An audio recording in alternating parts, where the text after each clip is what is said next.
Bienvenue à cette nouvelle sortie d'À travers sur la télévision Pacifique, votre télévision. Aujourd'hui, ce voyage va nous conduire dans l'univers de la danse avec une personnalité qui a plus de 30 ans dans le domaine de la danse en tant que danseur professionnel. Il s'agit bien de Jean-René Delsoin qui est là avec nous en studio. Monsieur Delsoin, merci infiniment d'être là aujourd'hui. C'est un plaisir d'être là, Stéphane. La danse depuis plus de 30 ans. D'abord, qu'est-ce qui vous a conduit à la danse? Qu'est-ce qui vous a guidé sur les pas de la danse? Est-ce qu'il y a eu une influence familiale? Bon, j'ai grandi quand même dans une famille où j'ai un père acteur, une mère qui adorait chanter, bien qui chantait dans la maison, bien sûr. Elle n'était pas chanteuse, tu vois. Et je pense que je vais répéter l'une des phrases que j'ai entendues très jeune, je veux dire, à mes premiers pas, au début de mes premiers pas, je veux dire. Le professeur a dit si cet enfant était mon fils, je l'aurais battu tous les jours. Il a tellement de talent, il est né avec la danse dans le sang. Oh là là. Donc je vais me baser sur cette phrase pour plus ou moins parler un petit peu de mon parcours. Je pense que très jeune, j'ai eu un penchant pour la danse, mais tu sais qu'à cette époque, on pouvait regarder la télévision et toutes les émissions sur les sorties des vidéos, des nouvelles vidéos et tout. Donc moi, tout ce que je faisais, c'est imiter ces gens. Donc à l'école, j'organisais des spectacles et je tenais à danser. Donc, dans les petites fêtes familiales, donc on me considérait déjà comme le danseur de la famille. Oh là là. Donc, on me disait, Jean-René, peux-tu faire ça pour nous? Donc, j'étais comme un, comment dire, joujou, j'étais comme un, tu sais, donc je faisais plein de trucs et mon père a dit, mais cet enfant, s'il était là-bas, il aurait pu faire plein de trucs, chanter, danser, faire du théâtre et tout. Là là. Donc, je pense que tu sais, c'est pas un truc que j'ai été chercher et c'est en moi, c'est inné. Donc, heureusement, avec une famille pareille, donc ça n'a pas été trop dur pour moi d'intégrer la danse. On m'avait demandé à ce que les résultats restent pareils à l'école et que ça ne change pas. Mais j'ai eu la chance quand même d'intégrer une école de danse très jeune et voilà. Donc, La danse, le soutien de mes parents. Voilà. La danse, mais pourquoi pas, je dirais, le théâtre, le cinéma, comme Monsieur Delsoin. Alors, je parle de Monsieur Delsoin, Oui, ton père, oui. ton père, oui. Alors, dit Azibé dans l'Anguichat de Bordus. Voilà. Bon, tu sais, c'est différent, tu sais. Faire du théâtre, bon, par exemple, jusqu'à aujourd'hui, on me considère comme le comédien. Partout où je vais, les gens veulent à ce que j'aille m'asseoir à côté d'eux, parce que Jean est un bon blagueur. Là, j'étais à une petite soirée samedi, c'est extraordinaire. Les gens ont eu à poster plein de photos. Donc, je faisais rire toute l'assistance, tu vois. Donc, pour le théâtre, ça a été autre chose, ça veut dire aller à un cours de théâtre, est-ce que la danse, c'était déjà là. Voilà, c'était déjà là. Tu pouvais improviser, faire n'importe quoi. Tu regardes un truc à la télévision, tu faisais la même chose, tu vois. Oh. Donc ça aurait pu être autre chose. Bon, avec le chant aussi. Bon, à l'école, j'ai eu la chance d'avoir accès à la chorale, donc j'aimais bien chanter, tu vois. Mais bon, je ne sais pas. On est ce qu'on est. On est avec un potentiel. Avec un potentiel et on l'utilise, on va dire. On s'en sert, quoi. On s'en sert, c'est vrai. Et vous vous en êtes servi pour créer votre propre institution d'enseignement de la danse. Et est-ce que c'était facile de commencer? Quels étaient les obstacles que vous aviez rencontrés? Ah, facile, non, pas dans un pays comme Haïti. Pas facile du tout. Et bon, au fait, je ne sais même pas comment que c'est venu l'idée. Et je sais qu'au début, il y a une dame, bon, c'est que c'est vraiment des trucs que j'avais réservés pour votre biographie. Voilà. Mais tu vois, j'ai une dame qui m'a dit, Jean-René, c'est pas possible, j'ai une fille, elle est assez forte, et elle fait sa première communion, je sais que tu es bon danseur, qu'est-ce que tu peux faire avec elle? Qu'est-ce que tu peux faire d'elle? J'ai dit, bon, on va commencer des petits cours, on va commencer à la faire travailler. Donc, je pense que l'idée est venue de là. Ça veut dire que faire maigrir une petite de 9 ans qui allait faire sa première communion, entre autres mes nièces, qui déjà ma soeur a voyagé jeune, bon, a été vivre aux États-Unis, oui, donc mes nièces aimaient la danse, il fallait aussi que je les aide. Donc d'autres jeunes filles qui aimaient bien ma façon de faire, ma façon de bouger, tu vois, donc ils m'ont dit, ah Jean-René, si tu fais quelque chose, on te rejoint. Donc je pense que l'idée est venue et d'aider un petit peu les jeunes, cette petite fille à porter une belle robe pour sa première communion et tout. Donc je me suis mis utiliser un espace chez un ami qui était à l'école avec moi.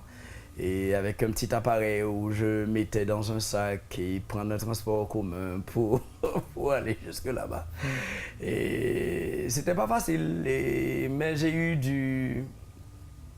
j'ai eu beaucoup d'encouragement, je peux dire, dans le sens que les filles me faisaient confiance, les jeunes filles me faisaient confiance. Parce que tu sais que le pays a beaucoup changé. Autrefois, les écoles, les bonnes écoles, si je peux dire, entre guillemets, organisaient des spectacles. Oui. Tu vois, et moi j'étais le danseur haïtien. Ça veut dire qu'on aimait bien Jean-René, il dansait bien, donc je participais à quasiment toutes ce genre de gars, ces genres de gars-là que les écoles organisaient, les classes de philo plutôt, organisaient. Même à l'école aussi, je dansais dans des spectacles.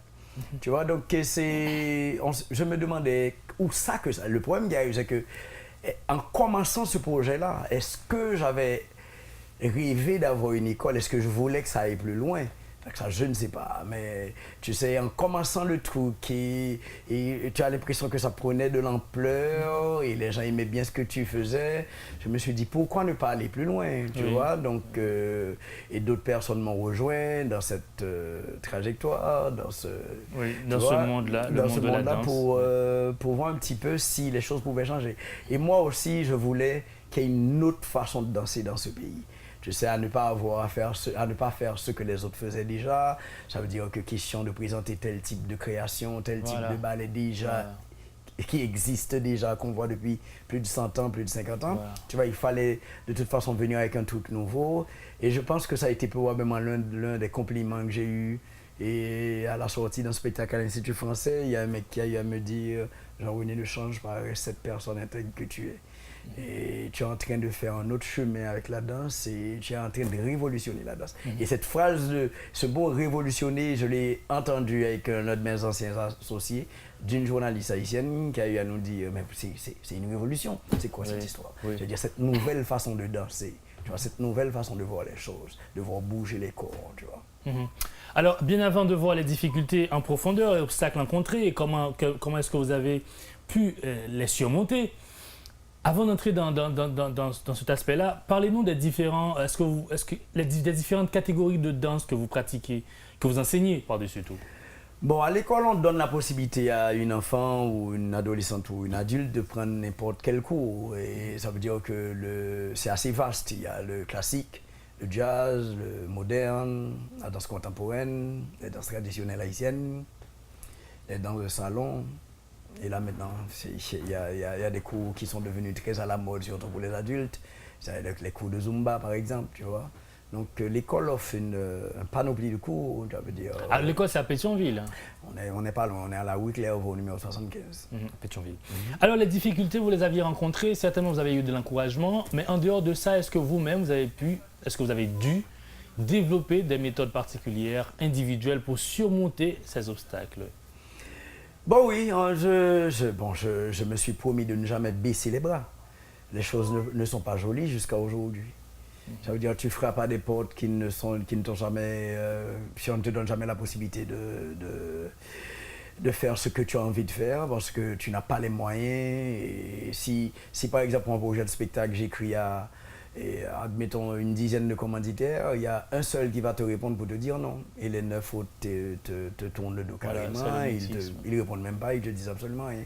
Ça veut dire même quand tu écris une fondation et qui supposément apprécie ton travail, donc les gens veulent te voir faire, mais ils ne veulent pas t'aider à mieux faire. C'est-à-dire qu'il y a un manque d'encadrement? Non, mais il n'y a pas ça, ça n'existe pas du tout. Ça veut dire là, je reprends bientôt là, une partie du spectacle de Maître Temps que j'ai eu à faire à Taraz et en juin. Et je reprends pour un autre public et aussi question de faire un petit peu d'argent pour le spectacle de juin, qui est quasiment plus lourd. Et si on va le faire sans commanditaire, il n'y a pas de commanditaire. Et le pire, c'est que je déteste dire ça, mais c'est la vérité. En Haïti, la qualité n'a aucune importance. Ce n'est pas ce que tu fais qui va te faire trouver de l'aide. Ce n'est pas la qualité de ton travail, c'est plutôt si tu connais un tel qui connaît un tel, on va dire donne à Jean-René parce qu'il fait un spectacle. C'est une question de connexion. Non, tu vois, donc les gens lisent la lettre, voilà, parce que bon, là c'est vraiment, et là ce que je te dis là, ça veut dire jusqu'à présent dans ce pays, les gens ne considèrent pas la danse comme un métier, comme une profession. Et comment considérer la danse comme un métier, une profession? Bon, parce que tu travailles avec ton corps, c'est un truc que tu as appris, donc le métier devrait te nourrir. Ça veut dire que si quelqu'un va étudier la médecine, il devient médecin, donc Oui. il gagne sa vie Oui. comme médecin. Donc si quelqu'un passe son temps aussi, va à l'école pour étudier la danse, il doit pouvoir mettre du pain sur ta table. Tu vois, les gens n'ont jamais compris. Et le pire, c'est que des fois, c'est même les intellectuels qui répètent ce genre de truc. Pour toi, on te dit danser, c'est comme si tu n'as rien à faire. On te dit, viens, fonti danser de moi là. Comme quoi danser serait marqué des pas naturellement. Voilà, mais c'est pas ça. Et un danseur qui passe 5 heures de temps dans un studio et qui est obligé d'aller se faire masser et qui tombe et qui chute, ça veut dire que c'est quoi? Ça veut dire que faire ça pourquoi? Parce qu'il y a une passion, oui. Si moi je n'étais pas passionné de la danse, je ne serais pas là aujourd'hui. Après tant de temps, c'est pas l'amour ne m'emmènera pas là où je suis aujourd'hui. Donc ça a été au-delà de ça. Ça veut dire que ça veut dire je vis tous les jours ma danse. Ça veut dire que ma vie c'est la danse. Ça veut dire je respire danse. Je mange danse, je bois danse, je marche danse. Comme quoi le succès serait quelque part, devrait avoir comme géome la passion. Voilà. Sinon on est foutu. C'est Parce vrai. que ça veut dire que tous les jours tu te poserais cette question, qu'est-ce que je fous encore dans ce métier? Qu'est-ce que je fais encore là dans ce pays? Tu vois? Dernière question avant la pause, Monsieur Delsoin, c'est qu'est-ce qui vous inspire? Quelle est votre source d'inspiration pour créer? Parce qu'en fait, un danseur est avant tout un créateur. Quelle est votre source d'inspiration? Bon, Haïti. Haïti, c'est la vraie source. Comment? Bon, parce qu'il y a tellement de choses qui se passent dans ce pays, il y a tellement de choses que tu vois tous les jours. Et c'est... Tu vois, un créateur, c'est quoi? Par exemple, là, je parle de quelqu'un qui vit son moment, qui vit dans l'aujourd'hui. Et ça veut dire que c'est quelqu'un qui a envie de parler de tout ce qui se passe autour de lui. Oui. Il y a la politique, Oui. il y a les maladies. Oui, c'est vrai. Et puis il y a cette constitution sociale également voilà. Tu vois, tu as tout. Tu as le kidnapping, tu as Il y a les fissures meurtres, également les viols sociales. et tout. Oui, Donc, c'est vrai. Haïti, c'est une vraie source d'inspiration. Et puis, si on va plus loin, donc, si on veut parler d'un passé glorieux, tu as ça aussi. Tu vois, voilà, moi, Mais- comme créateur, ça veut dire quand j'ai à écrire mon Haïti second chapitre, c'est parce que comme jeune, j'étais fatigué d'écouter tous les jours à la radio qu'il est temps que les choses changent. Maintenant, j'ai dit, il est temps qu'on change de chapitre. Donc, j'ai monté une pièce qui s'appelle Haïti second chapitre. Alors comment trahir, autrement dit, comment transcrire tout ça dans une chorégraphie? Est-ce que c'est facile? Bon, c'est pas facile, mais pour un danseur, son corps, c'est sa manière de parler. Comme pour le diseur ou celui qui fait du théâtre ou quelqu'un qui chante. Et ça veut dire que les paroles de ses chansons disent exactement ce qu'il pense, ce qu'il veut dire. Donc pour le danseur, c'est ça aussi. Son corps doit transmettre, doit projeter son accord ou son désaccord avec le...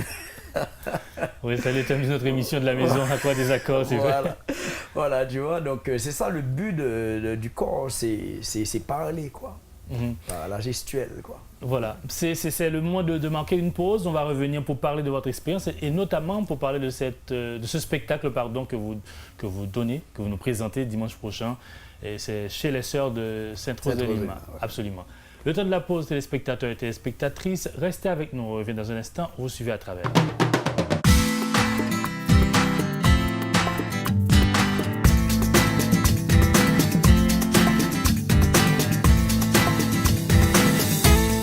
Vous suivez à travers sur la télévision Pacifique, votre télévision. Aujourd'hui, nous recevons à travers M. Jean-René Delsoin, danseur professionnel depuis déjà 30 ans, depuis plus de 30 ans. Et avant la pause, il parlait de son expérience, des difficultés qu'il a rencontrées, les différentes méthodes qu'il a su déployer lui-même pour les surmonter.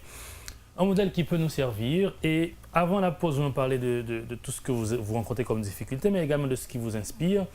Vous êtes bien inspiré puisque dimanche prochain, il y a un spectacle qui se tient chez les Sœurs de Sainte-Rose de Lima, c'est à la Lue. Parlez-nous un peu de ce spectacle. Bon, le spectacle que je fais à la Lue ce dimanche, c'est quasiment la reprise du spectacle que j'ai fait pour mettre un temps à ta rase. Donc, on a j'ai une réunion avec les parents. Et comme ça fait longtemps qu'on se bat pour trouver de l'aide et d'institutions qui sont dans le domaine, qui supposément aident la création artistique et tout, et les gens ne répondent pas. Donc, ce qui veut dire on a voulu utiliser notre stratégie pour le spectacle de juin cette année. Donc, en faisant un spectacle à meilleur marché dans un endroit où il y a quand même une capacité de 350 places. Et avec les mêmes costumes de juin, quasiment à 85% le même spectacle. Donc, pour pouvoir se tirer d'affaire et avoir du cash flow pour présenter le spectacle de juin prochain. Donc, le spectacle se fait à la Lue ce dimanche à 11h. C'est quasiment toute l'école qui participe. Donc, on a les petites jusqu'aux plus grandes. Donc, et puis, il y a aussi la présence de ma compagnie qui va être là. Alors, petit rappel du nom de votre compagnie de danse. Bon, l'école, c'est Centre de danse Jean-René Delsoin. Très important pour que les gens sachent. Centre de danse Jean-René Delsoin. Donc, on dit CDJAD. Compagnie de danse Jean-René Delsoin, on dit COGAD. Et là, dimanche prochain, c'est tous les jeunes de votre école qui vont danser. Est-ce que ce spectacle a un nom pour... Bon, ça fait aussi longtemps que j'ai arrêté, parce que quand tu dis la vérité dans ce pays, ça sonne mal, parce que si tu es le seul à le dire, donc par exemple, les écoles qui font des récitals de fin d'année, donc ces écoles vendent leurs spectacles comme si c'était des spectacles féeriques et tout, que tout le monde devrait venir voir. Absolument. Mais en réalité, moi, j'ai toujours considéré un spectacle d'école comme un spectacle d'école. C'est sûr que quelqu'un qui cherche une école pour sa fille, il va toujours essayer de voir, et pourquoi ne pas aller là pour savoir laquelle institution, à quelle école de danse qui m'intéresse, et pourquoi ne pas la mettre chez Jean-René ou pour ne pas la mettre chez Intel, tu vois. Donc c'est important pour les gens qui cherchent, mais normalement un spectacle d'école devrait rester un spectacle d'école. D'école, absolument. Voilà, donc là le spectacle va se faire en plusieurs parties. On a une partie de moderne, une partie de jazz, une partie de danse traditionnelle haïtienne et une partie de hip-hop. Une question très importante, je pense, est-ce que à la compagnie de danse Jean-René Delsoin, est-ce qu'on reçoit toute catégorie de personnes ou est-ce que c'est une école exclusivement réservée à une catégorie sociale?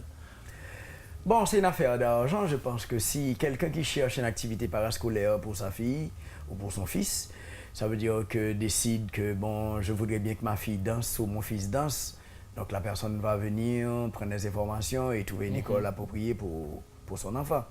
Tu vois, donc si la personne ne gagne pas beaucoup d'argent et elle peut ne pas avoir les moyens de payer des cours de danse ou de musique ou de karaté, par exemple, déjà, et tous les frais vont passer pour l'école, qui est la chose la plus importante, et éduquer son enfant. Tu vois, donc ça, comme je viens de dire, c'est une activité parascolaire, donc tu as les moyens, tu le fais, tu n'en as pas, tu ne peux pas le faire. Mais aussi nous autres, parce que quand j'ai dit nous autres, parce que je ne suis pas la première école à le faire, d'autres écoles le font aussi, c'est permettre à des enfants qui ont beaucoup de talent d'avoir accès aux cours sans payer. Mais c'est pas facile, parce que y a ce côté discipline que pour un Haïtien qui est très compliqué, de comprendre pas qu'un cours à 3 heures, c'est un cours à 3 heures, un cours à 3 heures n'est pas un cours à 3h15, et que ça soit embouteillage ou quoi que ce soit, je m'en fous. Trouver une façon d'être là à temps et à l'heure. Voilà. Donc, et puis aussi la compagnie, il faut absolument que ça soit clair. La compagnie, les danseurs ne me payent pas, c'est moi qui paye les danseurs. Vous parlez des professeurs alors? Non. Tout à l'heure, je t'ai dit ça tout à l'heure. Il y a le centre de danse Jean-René Delsoin, c'est accueille les élèves. Ça veut dire que pour tous ceux qui sont intéressés à apprendre à danser, ça veut dire que ces personnes viennent s'inscrire pour payer un cours. Je vais donner un exemple clair. C'est comme le football. Tu vas dans une école de football. Maintenant, tu danses pour une équipe de football. C'est deux choses différentes. Oui, je comprends. Ça veut dire une école de danse reçoit les élèves. Une compagnie de danse a déjà des danseurs qui savent danser.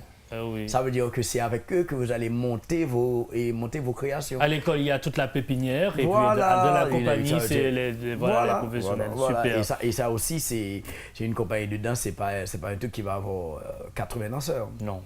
Ça veut dire que là, maintenant, de temps en temps, ça change et ça continue de changer. Et c'est la raison pour laquelle, même quand vous avez des invitations venant de l'extérieur, les gens t'imposent une quantité de personnes. Ça veut dire que tu ne peux plus aller faire un spectacle avec 20 personnes à l'extérieur maintenant. J'ai eu un contrat pour l'étranger, les gens m'ont imposé quasiment 8 personnes. Wow. Donc il fallait remonter tout le répertoire plutôt et pour pouvoir partir en tournée. C'est compliqué. Est-ce que vous pensez, pour vous, par rapport à votre expérience, que la danse a une importance importante dans le développement d'un individu? Absolument. Comment? Bon, moi j'ai toujours dit ça, Haïti est un peuple, et on est un peuple qui danse et qui chante, on a ça dans le sang. Ça veut dire que quelqu'un qui... Moi j'ai toujours croisé, et après que les enfants, je veux dire, après avoir dansé avec moi quelques années, qui sont partis faire leurs études là à l'étranger, quand je les recroise ou quand je croise les parents, Jean-René, merci d'avoir permis à ma fille de s'épanouir. J'ai rencontré une jeune à la mer il y a peut-être 2 ou 3 mois, elle m'a dit, Monsieur Delsoin, je suis partie femme à l'étranger. Oh là là. Merci de m'avoir permis de comprendre beaucoup de choses. Ça veut dire que les gens minimisent, bon, quoi qu'en réalité, ils dépensent beaucoup d'argent. J'ai jamais compris comment payer des cours aussi chers pour votre fille et lui dire, bon, on ne peut pas le danseuse professionnelle. Donc, je dis, on a examen, on ne peut pas venir dans le cours. C'est plutôt permettre à petit monde pour savoir que voilà, il faut faire la part des choses. Vous finissez le plus tôt que possible pour pouvoir arriver à votre cours de danse à l'heure. Donc, la danse, c'est pas seulement aller faire un spectacle de danse. Si c'était que ça, donc on n'irait pas danser. Non. Danser, c'est donner beaucoup de choses à l'enfant. Un enfant qui danse, c'est un enfant discipliné, qui sait comment préparer son sac de danse, avoir du fil, une aiguille, et d'un déodorant, une brosse à cheveux, et tout dans son sac. Tu vois, et nettoyer ses chaussons, avoir des bas qui ne sont pas déchirés. Et voilà, donc c'est beaucoup de choses. C'est toute une éducation. Oui, donc l'enfant apprend à se taire, apprend à s'exprimer aussi, à poser des questions, à dire qu'elle ne comprend pas ce mouvement. Et pouvez-vous reprendre? Tu vois, donc tout ça, c'est pas... L'éducation continue par le biais de la danse. Tu vois. Invitez-vous les jeunes à faire de la danse. Est-ce que c'est un domaine prometteur pouvant aider quelqu'un à garantir sa réussite et son avenir, en Haïti particulièrement? Bon, c'était ça aussi le problème de mon papa. Quand il me voyait avec mon sac et de danse, il m'a dit, bon, Jean-René, moi-même je m'inquiète parce que, bon, est-ce que tu vas arriver à mettre du pain sur ta table? Tu vois, et bon, je pense que les choses ont changé depuis un petit temps parce qu'on a beaucoup plus de gens qui s'intéressent à la danse, il y a beaucoup plus de femmes aussi qui vont à la gym, tu vois, donc ces professeurs, ces danseurs de ma compagnie, ces professeurs qui sont à l'école, donc quand ils arrivent à trouver d'autres écoles et qui leur donnent 2 ou 3 cours par semaine, donc avec une quantité de cours, et ils arrivent à trouver, même difficilement, mais quand même les 2 bouts, tu vois. Donc ils arrivent à vivre de leur métier. Donc c'est important. Et moi, je leur dirais que c'est pas joli, c'est pas acquis d'avance, mais il faut beaucoup de discipline et ça devrait venir. On a de l'espoir. Voilà. Alors, comment peut-on définir la réussite, le succès pour un danseur ou une danseuse? Et succès en Haïti, voilà, quelque chose qui engendre la haine, comme on dit. Le succès engendre la haine en Haïti. Pour répéter beaucoup de gens qui l'ont déjà dit, tu vois. Donc, oui, c'est ça. Et c'est comment est-ce qu'on peut définir? Moi, écoutez, moi je connais tel danseur, il a réussi. Je connais telle danseuse, elle a réussi. Est-ce que réussir, ça veut dire que pouvoir payer son appartement, avoir un visa où on peut passer 2 semaines à l'extérieur, ou avoir une petite voiture? Bon, les gens, les choses sont différentes pour chacun d'entre nous. Vrai. Ça veut dire réussir pour moi, ça veut dire pour moi, ma réussite, ça veut dire que je fais un métier que j'aime dans mon pays. Je n'ai pas été ailleurs pour le faire, et dans le sens que offrir mon talent à l'extérieur, j'ai voulu rester chez moi. Quoique j'ai entendu plein de trucs dans ce pays. Quelqu'un a dit, sinon t'es bon, on ne va pas prêter à Haïti. Ça veut dire que c'est comme dire que Haïti pas permettre des gens qui ont talent vivre de métier. Ça veut dire que pour vivre en Haïti, il faut être... on s'en fout. Bah, il y a à droite à gauche. Mais non, moi, j'ai toujours dit ça. Ce pays a besoin de ces enfants compétents. Oui. Il faut qu'ils reviennent travailler chez eux. Oui. Il faut qu'ils fassent des trucs de qualité chez eux. Ça veut dire le travail que je fais, si je devrais me baser sur la mentalité haïtienne, comment que ça se fait, et me pas faire. Parce que je sais que 3 heures, c'est 3 heures. Oui. 8 heures, c'est 8 heures. Tu vois, donc il faut de la discipline. Ça veut dire que c'est pas un bouilli vidé parce que en Haïti. C'est dommage que jusqu'à présent, on a des problèmes d'espace et on a des problèmes d'encadrement. Mais il y a un travail qui est là, puisque le talent, il est là quelque part et tu l'offres à ton pays. Ça veut dire que ce métier que tu fais avec tant d'amour, tant de passion, et tu es content de le faire chez toi. Et tu es content d'offrir, de continuer à donner du plaisir aux yeux, chez toi. J'ai vu un film c'était un groupe de danseurs, mais danseurs de rue, qui à partir de la danse ont provoqué un changement de comportement, qui ont provoqué la solidarité. C'est Mog, c'est un film. Est-ce que vous pensez vraiment, parce que le cinéma n'est pas forcément la réalité matérielle au quotidien qu'on vit, est-ce que vous pensez vous-même que la danse peut vraiment aider le pays à sortir de ce trou où l'on est? Bon, on ne va pas dire quel trou, comme M. Trump l'a dit dernièrement, même quand... Wow. Oui. Ouais, mais est-ce que la danse, d'après vous, peut aider le pays à sortir de cette situation difficile dans laquelle on est? Bon, je pense qu'il y a beaucoup de moyens de parler de quelque chose avec son corps. Tu vois, donc moi j'ai eu à monter une pièce et elle est puissante et c'est pas moi qui répète ça, ce sont tous ceux qui l'ont vu. Ça veut dire c'est parler d'un corps meurtri, d'une femme battue et tu sais, donc justement je parlais d'une jeune dame kidnappée, tu vois, et comment que c'est important de recommencer à vivre et de mettre ça derrière soi-même, de dire que bon, c'est arrivé, c'est dommage, mais bon, ça ne veut pas dire que je vais plier bagages, je vais aller ailleurs, tu sais, je vais continuer à lutter. Peut-être que ça va permettre à ces femmes-là et de monter une fondation, de recevoir des gens qui ont été aussi victimes. Tu vois, la danse est là. Et je pense que elle est là pour parler des choses extraordinaires, des choses qui font mal aussi. Et tu vois, donc je pense que si le pays accordait plus d'importance, je ne dirais même pas aux danseurs, aux artistes haïtiens, à chaque fois qu'on parle d'Haïti de manière positive à l'extérieur, c'est parce qu'un musicien a couché une belle pièce, c'est parce que un designer a fait une belle pièce, c'est parce que un écrivain a écrit un chef-d'œuvre. Tu vois, il faut davantage encadrer les artistes. Moi, je pense que bon, je ne fais pas de la politique. Mais que vous en faites quand même. J'en fais à ma manière, oui, je veux dire à ma manière, oui. Mais s'il y a quelque chose que je demanderais aux gens, c'est d'encourager nos artistes locaux.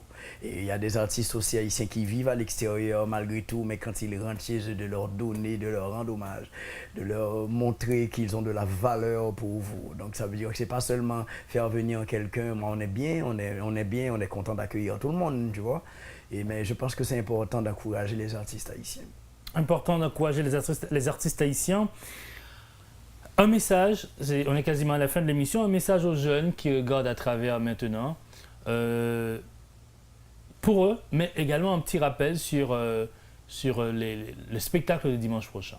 Le dimanche prochain, on sera Bon, c'est bien de venir voir l'école. Et moi, je suis quelqu'un de très correct, je veux dire. Donc là, on parle de l'école, ce qui veut dire qu'on a toute tranche d'âge d'enfants sur scène. Et puis un jeune qui s'intéresse à la danse, et moi j'ai monté un projet, malheureusement je n'ai pas encore trouvé le financement pour, c'est de permettre à des jeunes d'avoir accès à la danse. Mais je sais que c'est compliqué, les gens ne répondent pas encore, mais je suis presque sûr que ça se fera. Et c'est de permettre à ceux qui ont beaucoup de talent, qui n'ont pas les moyens de payer les cours, d'avoir accès aux cours de danse. Parce que je sais que ça peut changer beaucoup de vies, ça peut changer beaucoup de comportements. Quand je vois la quantité de gens qui viennent à l'école, qui prennent des cours ou qui dansent pour ma compagnie, qui ne sont pas dans les rues, qui ont un endroit fiable ou venir s'exprimer, ou venir parler de tout et de rien. Et je pense que c'est important d'encadrer les jeunes. Donc moi je dirais à quelqu'un, même quand je parle de comment que c'est dur, mais il faut pas prendre ce côté-là seulement, il faut avoir du courage, bien s'armer et venir danser si c'est la danse qui vous intéresse, parce qu'il y a de l'espoir. Il y a de l'espoir. Et puis pour le spectacle de dimanche, il y a les cartes, on les trouve à votre... Bon, on les trouve à l'école et on va aussi en trouver au guichet. Bon, j'espère que d'ici là... Et là, déjà, on a 70% de vente, donc il reste très peu de tickets et je leur demandais de faire vite. Alors, avant la fin, ce spectacle qui se donne au mois de janvier, là, et au mois de juin, il y a un très grand spectacle également. Bon, tu sais, voilà, comme j'ai dit au début de l'émission, il y a un spectacle de fin d'année. Et bon, moi, je mélange l'école et la compagnie pour ceux qui s'intéressent à un travail plus élaboré et tout, ou pour ceux qui viendront voir leur fille, ou les enfants d'une amie, ou collègues de bureau et tout. Donc, on met les deux institutions ensemble pour présenter un spectacle assez important, quoi. Donc là, ce spectacle de janvier, c'est nous permettre de sponsoriser notre propre spectacle en juin. Donc ce sont les enfants qui ont décidé de danser pour avoir les moyens de faire un grand spectacle en juin. Alors, la fin, mais tout justement la fin, un mot spécial pour les jeunes danseurs, ceux qui viennent justement de commencer avec la danse, pas forcément avec votre compagnie, et qui souhaitent avoir une carrière dans la danse, une carrière vraiment professionnelle. Et également un message pour les jeunes, globalement, dans leur profession particulière, qui regardent l'émission aujourd'hui. Bon, je sais que là, le plus gros problème, le problème que j'ai avec les jeunes, c'est commencer aujourd'hui, arrêter demain et après-demain recommencer. Donc ça, je vais leur dire, moi j'ai toujours répété ça.